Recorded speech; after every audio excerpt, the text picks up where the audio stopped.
மாணவ செல்வங்கள் அனைவருக்கும் இனிய வணக்கம். இன்றைய தினம் நாங்கள் சுற்றாடல் சார் செயற்பாடுகள் என்ற பாடத்தில் மரம் செடி கொடிகள் என்ற பாடப்பரப்புக்குள் நாங்கள் இன்றைய தினம் பார்க்க இருப்பது முதலாவதாக பூவின் பகுதிகள். ஒரு தாவரத்தினுடைய பகுதிகளிலே மிக முக்கியமான பகுதி பூ. காரணம் என்னென்றால் தாவரங்களினுடைய பரம்பலுக்குரிய அடிப்படை கர்த்தாவாக இந்த பூ இருப்பார். பூதான் என்ன செய்வார்? பல்வேறுபட்ட மரங்களினுடைய பரம்பலுக்கு காரணியாக இருப்பவர் இந்த பூ. தாவரத்தை வைத்துக் கொண்டு நாங்கள் சொல்கிற போது நிச்சயம் தாவரத்தினுடைய பகுதி தாவர பரம்பலுக்கு காரணமாக அமைகிறது என்று சொல்லி பார்த்தால் அது பூ. அந்த வகையில பூவினுடைய பகுதிகள் ஒவ்வொன்றையும் பற்றிய விளக்கத்தை நாங்கள் பார்க்க வேணும். பூவினுடைய பகுதிகளை நாங்கள் குறிக்க தெரிந்து வைத்திருக்க வேணும். சரியா பிள்ளைகள்? அப்ப பூ என்றது தாவரம் ஒன்றினுடைய ஒரு பகுதியாக இருந்தாலும் கூட புதிய வகை தாவரங்களை பெற்றுக்கொள்வதிலே பூ இன்றியமையாத ஒன்றாக விளங்குகிறது, அதாவது முக்கியமானது என்றதை மறக்க கூடாது.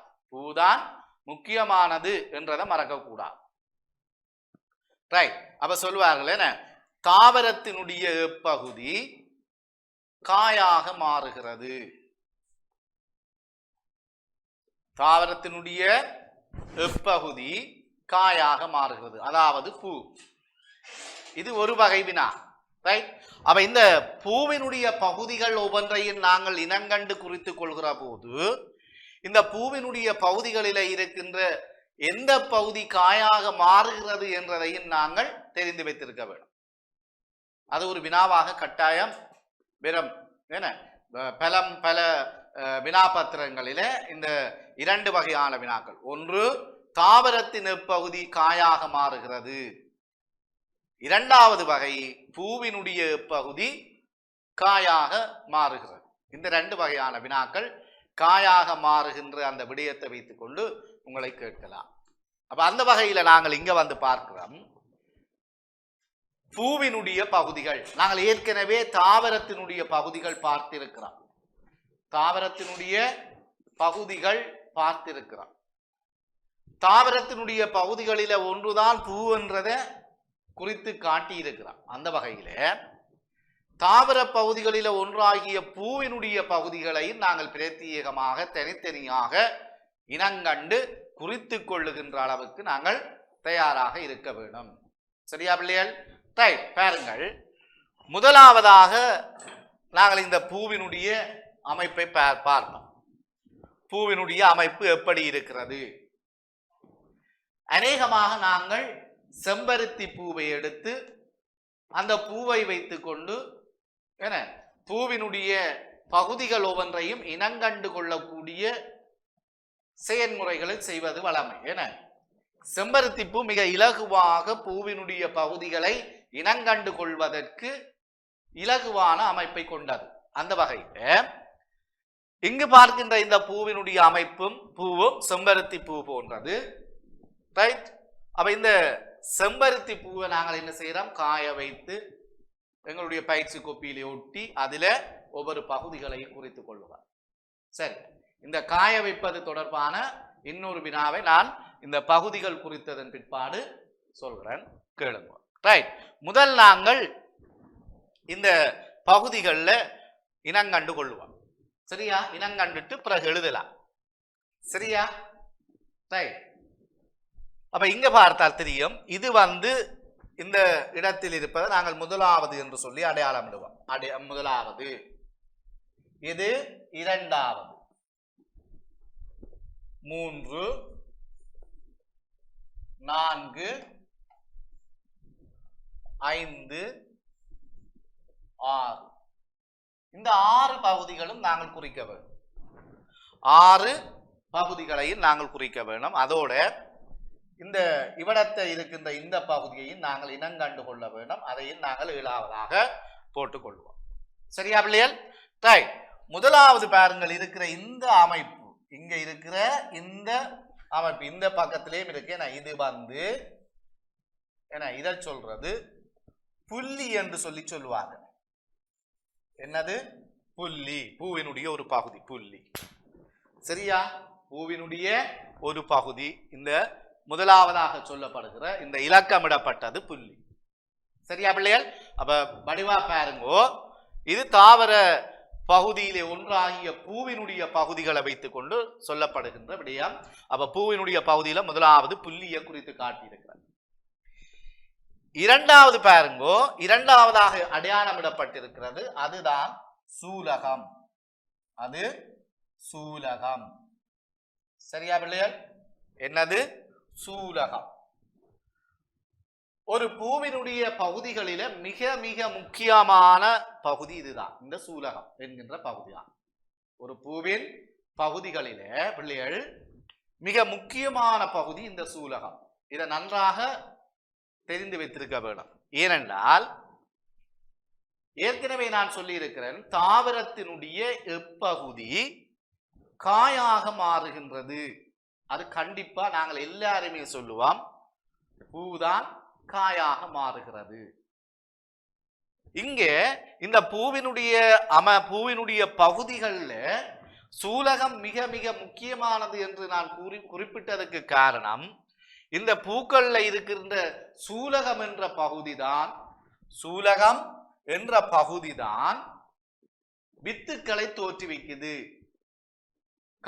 காய்களை தோற்றுவித்து அந்த காய்கள் பழமாகி அதனுடைய வித்துக்கள் புது வகை தாவரங்களை பெற்றுக் கொள்வதற்குரிய அடிப்படையாக அமையும். அப்ப இங்க வந்து இந்த சூலகம் காயாக மாறுகின்ற பகுதி, பூவினுடைய பகுதிகளிலே காயாக மாறுகின்ற பகுதி இந்த சூலகம். சரியா பிள்ளைகள்? அப்ப மறக்க கூடாது, சூலகம் என்றது பூவினுடைய பகுதிகளில மிக முக்கியமானது. அதுதான் காயாக மாறுகிறது. காய்கள் கனிகளாகி அந்த கனிகளுக்குள் இருக்கின்ற வித்துக்கள்லாம் முதிர்ச்சி பருவத்தில முதிர்ச்சி பருவம் அடைந்து பழமாகி முதிர்ச்சி பருவத்தோடு அது பழமாகின்ற போது பின்பு அந்த அதற்குள்ள பழத்துக்குள்ள இருக்கிற வித்துக்களை எடுத்து நாங்கள் நடுவதன் மூலமாக புது வகை தாவரத்தை பெற்றோம். அப்ப இந்த சூலகம் தான் காய்களை தோற்றுவிக்குது. பழங்களுக்கு பிறகு காய் பிறகு பழமாகி அந்த பழத்துக்குள் இருக்கிற வித்துக்கள்லாம் புது வகை தாவரத்தை பெற்றுக் கொள்ள உதவுது என்ற அடிப்படையிலையும் இந்த சூலகம் பூவினுடைய பகுதிகளில மிக முக்கியமானது, தாவரத்தினுடைய பகுதிகளில பூ மிக முக்கியமானது. இதை மறக்க கூடாது. சரியா பிள்ளைகள்? சரி, அடுத்த நான்காவது பாருங்கள், இது சூலகத்தண்டு. என்னது? சூலகத்தண்டு. சரியா? என்னது? இது வந்து சூலகத்தண்டு. சரியா பிள்ளைகள்? சூலகத்தண்டு. சரியா? ரைட். ஆறாவது, இது நாங்கள் பார்த்தது நான்காவது. இங்கு அடுத்த ஐந்தாவது வந்து மகரந்த மணி. மகரந்த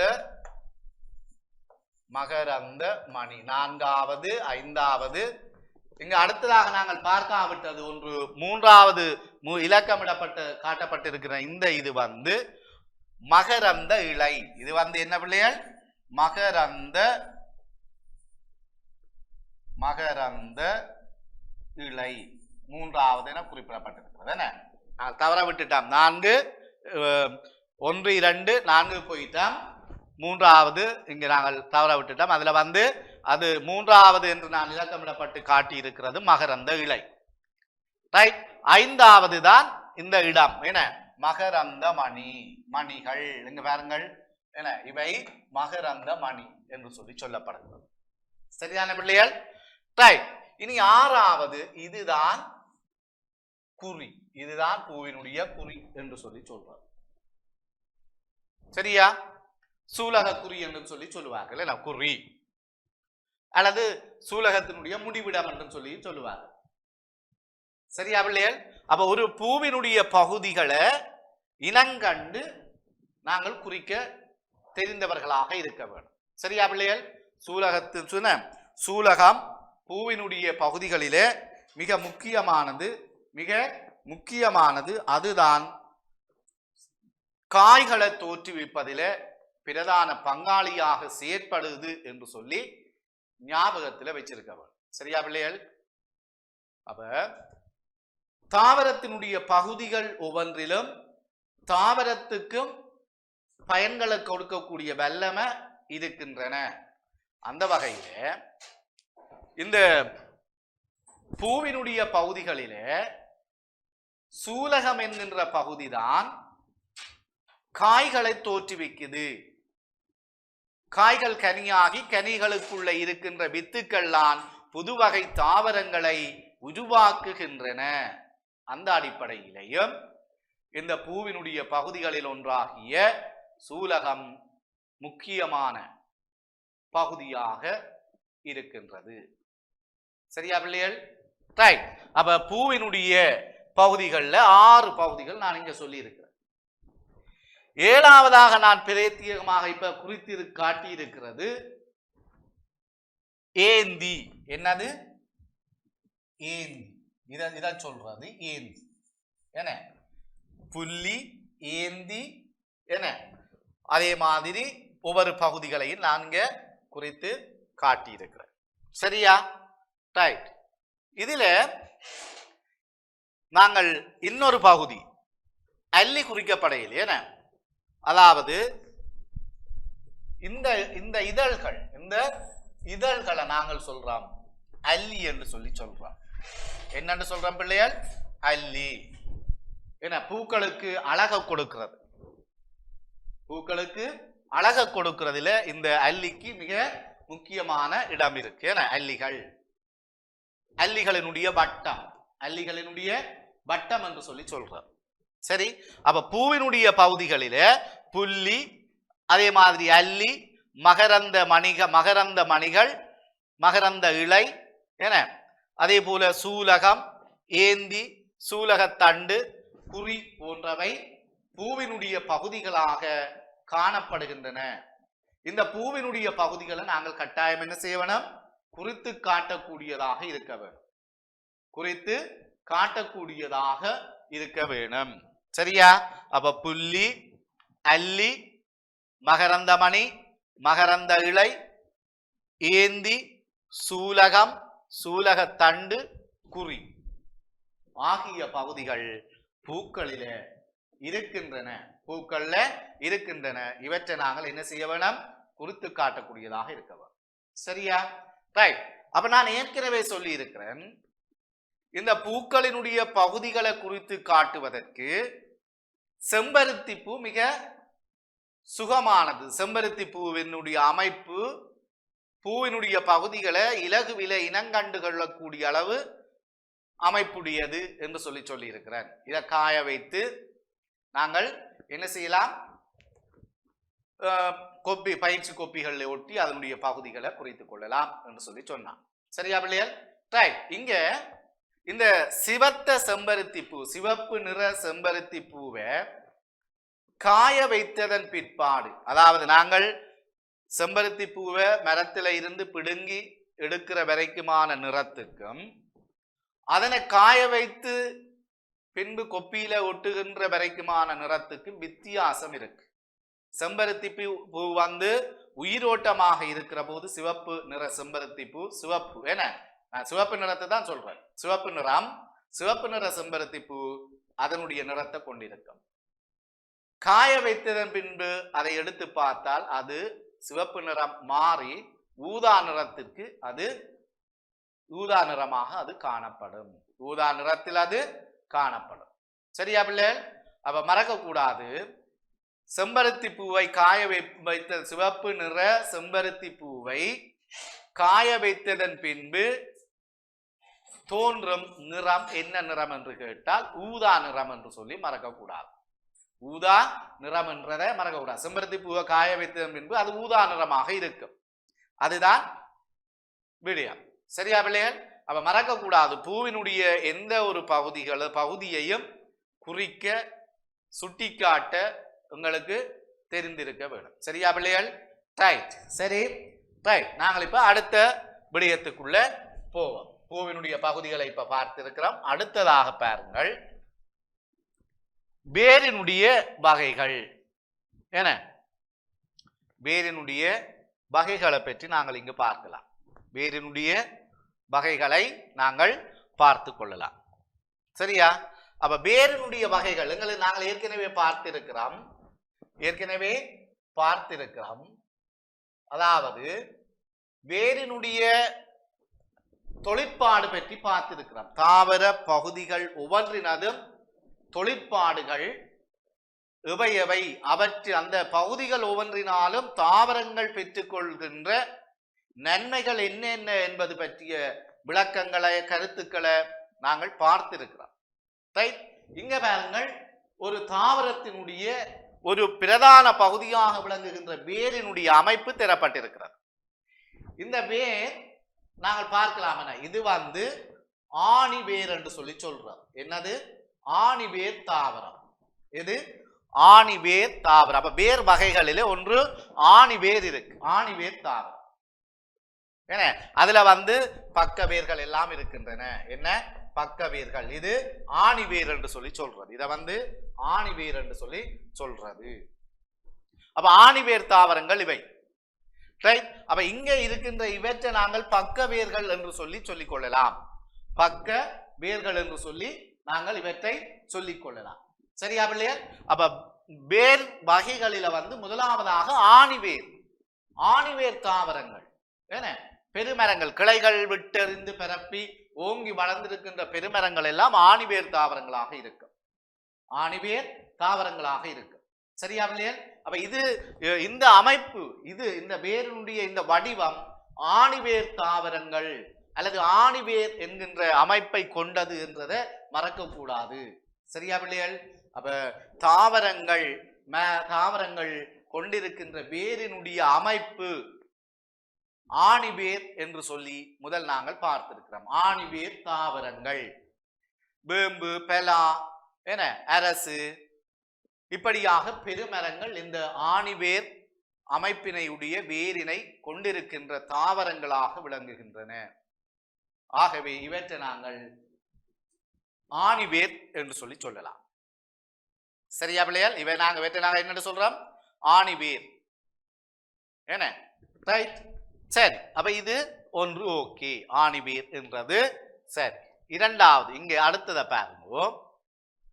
என்ன இவற்றை சொல்றது நேருருவேர். என்னது? நேருருவேர். என்ன புட்கள், பூண்டுகள் போன்ற தாவரங்களுக்கு இந்த மாதிரியான வேர் அமைப்பு காணப்படும். என்னது? நேருருவேர் அல்லது மயிருருவேர் என்று சொல்லி சொல்றார். சரியா? அநேகமாக ஒரு வித்திலை தாவரங்கள் புட்கள், பூண்டுகள் இந்த வகையான வேர் அமைப்பினை கொண்டவையாக காணப்படும். எது? நேருருவேர். சரியா? ஒன்று ஆணிவேர், அடுத்தது நேருருவேர். நேர் போன்ற அமைப்பினை உடையது என்று சொல்லி நாங்கள் அதனை பார்த்து கொள்ளலாம். சரியா பிள்ளைகள்? அவ வேர்கள் இரண்டு வகை. ஒன்று ஆணிவேர், மற்றது நேருருவேர். ஆணிவேர் தாவரங்களுக்கு நாங்கள் சொல்லிக் கொள்ளலாமே, திரும்பி அவற்றை பார்த்திருக்கிறோம். சொல்லிக் கொள்ளலாம். வேம்பு, பெலா, ஆலமரம் இப்படியாக நாங்கள் பெருமரங்களை நாங்கள் அதற்கு உதாரணங்களாக குறிப்பிடுவோம். அரசு, வேம்பு, ஆல் என்று சொல்லி நாங்கள் அவற்றை குறிப்பிட்டுக் கொள்ளலாம். நேருருவேர் என்று சொல்கிற போது புட்கள், பூண்டுகள், தென்னை, அதே போல பெனை போன்றவை இந்த ஒருவித்திலை தாவரங்கள் இந்த நேருருவேரை கொண்டிருக்கின்றன. செடி வகைகள் இவற்றிலையும் ஒன்று விதிவிலக்காக இருக்கு. செடி வகைகளில குப்பைமேனி செடி வகை தாவரம். ஆனால் குப்பைமேனியினுடைய வேர் ஆணிவேர் அமைப்பினை உடையது. அப்ப ஆணிவேர் கொண்டமைந்த செடி வகைகள்ல ஒன்று இந்த குப்பை மேனி. அப்ப குப்பை மேனி ஆணிவேர் தாவரம். இதை மறக்க கூடாது. ஏன்? செடி வகைகளுக்குள்ள இருக்கக்கூடிய வேரினுடைய அமைப்பு இப்படித்தான், நாரொரு வேராகத்தான் இருக்கு. அந்த செடி வகைகளில குப்பை மேனி மட்டும்தான் என்னவாக இருக்குது? ஆணிவேர் தாவரம் செடியாக இருக்குது. ஆணிவேர் தாவரம் எது? குப்பை மேனி செடி வகைகளில அவர் அந்த செடிக்கு மாத்திரம் ஆணிவேர் இருக்கு. சரியா? மறக்க கூடாது. அப்ப செடிகளுக்கும் நாரொரு வேர் இருக்கு. அந்த செடிகளில விதிவிலக்காக இருக்கிறது குப்பை மேனி. குப்பை மேனி நாரொரு வேர் தாவரம் இல்லை. அதை மனதில் வச்சிருக்க வேணும். ஏன்னா குப்பை மேனி ஆணிவேர் தாவரம். அது செடி வகைகளுக்குள்ள உள்ளடக்கப்பட்டாலும் அதனுடைய வேர் அமைப்பு ஆணிவேர். என்ன வேர்? ஆணிவேர். சரியா பிள்ளைகள்? இதை மறக்க கூடாது. சரியா? ரைட். அப்ப வேரினுடைய அமைப்புகள் பற்றி நாங்கள் பார்த்து கொண்டிருக்கிறோம். முதலாவது ஆணிவேர், அடுத்தது நாரொரு வேர். இந்த இரண்டு வகையான வேர்கள். ஆணிவேர் இருவித்திலை தாவரங்களை சாரும். இந்த நாரொரு வேர் ஒரு வித்திலை தாவரங்களை சாரும். சரி, அதுல செடி வகைகள்ல சொல்லப்படுகின்ற இந்த நாரொரு வேர் செடி வகைகள்ல சொல்லப்படுவதில் குப்பை மேனி ஒன்று மட்டும் விதிவிலக்கானது. அது ஆணிவேர் தாவரமாக இருக்கு. சரியா? ஆணிவேர் தாவரமாக இருக்கும். சரியா பிள்ளைகள்? அப்ப இதை மறக்க கூடாது. இதுதான் தாவர வேர்களினுடைய அமைப்பு, வகை.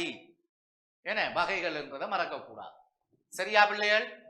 ரைட். அப்ப இதை மனதில் வச்சிருங்கோ. ஒரு தாவரத்தினுடைய பகுதிகளிலே வேர் என்றது மிக முக்கியம். வேர் தான் தாவரத்துக்குரிய நீர், கனியுப்புகள், போசணைகளை நிலத்தில இருந்து உறிஞ்சி ஏனைய பாகங்களுக்கு அனுப்புவதற்குரிய செயற்பாட்டை செய்கின்ற ஒரு பிரதான பகுதி. ரைட்? சரியா பிள்ளைகள்? அப்ப மறக்க கூடாது வேரினுடைய செயற்பாடு. என்ன, நான் பிறகு பார்ப்போம் வேரினுடைய செயற்பாடுகள் பற்றி தொடர்ந்து பார்க்கலாம். சரியா பிள்ளைகள்? அப்ப இது வேரினுடைய வகைகள். வேரினுடைய வகைகள். அப்ப வேரினுடைய வகைகளில ஆணிவேர், மற்றது நாரொரு வேர். ஆணிவேர்ல பக்க வேரும் இருக்கு. என்ன, ஆணிவேர் தாவரங்கள்ல பக்க வேர்களும் இருக்கின்றன என்றதை மறக்க கூடாது. சரியா பிள்ளைகள்? ரைட். இனி நாங்கள் அடுத்த விடயத்துக்கு போகலாம். சரி, இங்க பாருங்கள், இரண்டு வகையான வேர்களையும் ஒருங்கே தந்திருக்குது. இந்த வேர்களினுடைய தொழிற்பாடு, வேரினுடைய தொழிற்பாடு பற்றி நாங்கள் பார்க்கலாம். ஏன, ஒன்று, இந்த வேர் நிலத்து கீழே இருக்கிற தாவரத்தினுடைய பகுதிகளில நிலத்து கீழே மறைந்து போய் இருக்கிற ஒரு பகுதி தான் வேர். இந்த மறைந்து போய் இருக்கின்ற இந்த வேர் தான் மரத்தினுடைய நிலை பேருக்கு, அதாவது மரம் நிலையாக நிற்பதற்கு இந்த வேர் தான் காரணம். மரம் வளர்ச்சி அடைவதற்கும் வேர் தான் காரணம். ஓங்கி வளருகின்ற பெருக்கின்ற மரங்கள் நிலையாக நிற்பதற்கும் இந்த வேர் தான் காரணம். எப்படி மண்ணுக்குள்ள வேர்களை பரப்பி மண்ணை கவ்விய வண்ணம், மண்ணை பற்றி பிடிப்பதன் மூலமாக மரங்களை, தாவரங்களை சாயாமல் நிலையாக வைத்திருக்கின்ற தொழிற்பாட்டை இந்த வேர்கள் செய்யும். அப்ப தாவரங்களினுடைய நிலைத்திருப்பு, அதாவது தாவரம் காற்றுக்கோ மழைக்கோ ஈரலிப்புக்கோ சாயாமல் இருப்பதற்கு இந்த வேரினுடைய செயற்பாடு ஒரு காரணம். என ஆழமாக ஊன்றுகின்ற மரங்களினுடைய வேர்களினால அந்த மரங்கள் எந்த ஒரு சந்தர்ப்பத்திலையும் சாயாமல் நிலையாக நிற்கும். அப்ப தாவரங்கள் நிலைத்திருப்பதற்கு, என தாவரங்கள் நிலைத்திருப்பதற்கு இந்த வேர்கள் உதவுகின்றன. இங்கு நான் சொல்ற நிலைத்திருப்பதற்கு என்று சொல்றது தாவரங்கள் சாயாமல் நிலையாக இருப்பதற்கு. சரியா பிள்ளைகள்? தாவரங்கள் நிலையாக இருப்பதற்கு இந்த வேர் தான் காரணம். சரி, இரண்டாவது சொல்லலாம். இரண்டாவது இதனுடைய தொழிற்பாடுகள்ல இரண்டாவது சொல்லலாம்.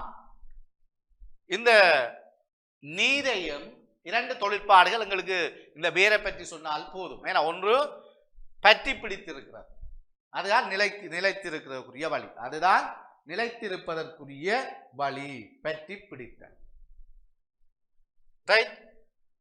சரி, மண்ணை பற்றி பிடித்திருத்தல், நிலைத்திருப்பதற்கு பற்றி பிடித்திருத்தல், பற்றி பிடித்திருத்தல் என்று சொல்லி முதலாவது நாங்கள் குறிப்பிட்டுக் கொள்ளலாம். சரியா பிள்ளைகள்? ரைட், வேரினுடைய தொழிற்பாடுகள்ல ஒன்று. இரண்டாவது, நீரையும் கனியுப்புக்களையும் அகத்துறிஞ்சுகின்ற தொழிற்பாட்டை இவர் செய்வார். என்ன? நீரையும் கனியுப்புக்களையும் அகத்துறிஞ்சுதல், நீரையும் கனியுப்புக்களையும்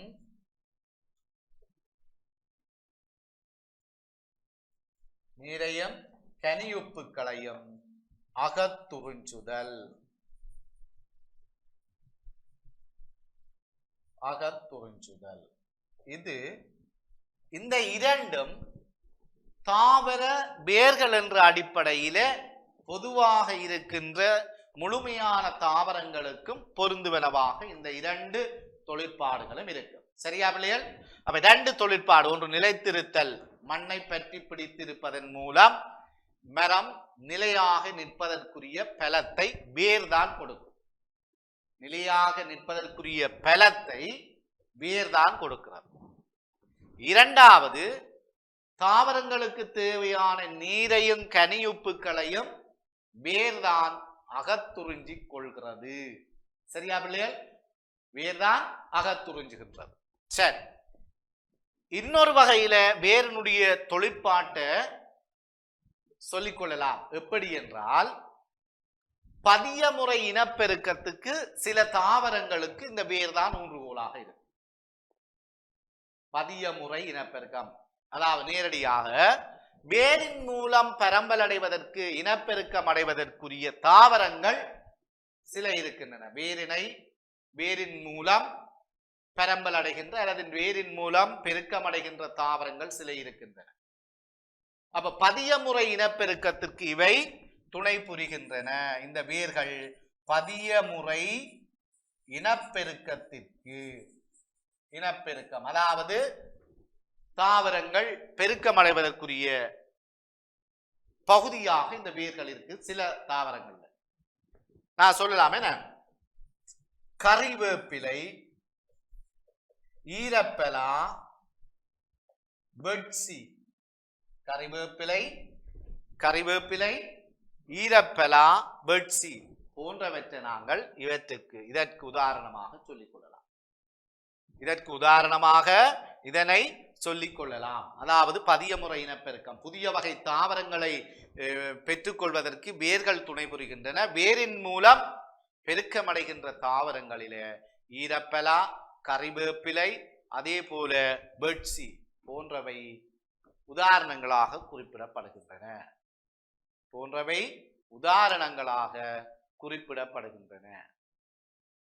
அவ தாவரத்தினுடைய பகுதிகளில வந்து வேர் தாவரத்தினுடைய போஷணைக்கும் தாவரத்துக்கு தேவையான நீருக்கும் அகத்துறிஞ்சுகின்ற தொழிற்பாட்டை செய்கின்ற ஒரு பகுதி வேராக அமைகிறது. பகுதியாக இந்த வேர் அமைகிறது என்றதை மறக்க கூடாது. சரியா? ரைட். அப்ப தாவரங்கள் நிலைத்திருப்பதற்கு, பலத்தை கொடுப்பது, நிலையாக நிற்பதற்கு, சாயாமல் சரியாமல் நிலைத்து அல்லது நிலையாக நிற்பதற்குரிய பலத்தை வேர் வழங்குகிறது. எப்படி? மண்ணோடு மண்ணாக அல்லது மண்ணை பற்றி பிடித்திருப்பதன் மூலமாக வேர் என்ன செய்யுது? ஆழ ஊன்றுது. ஆழ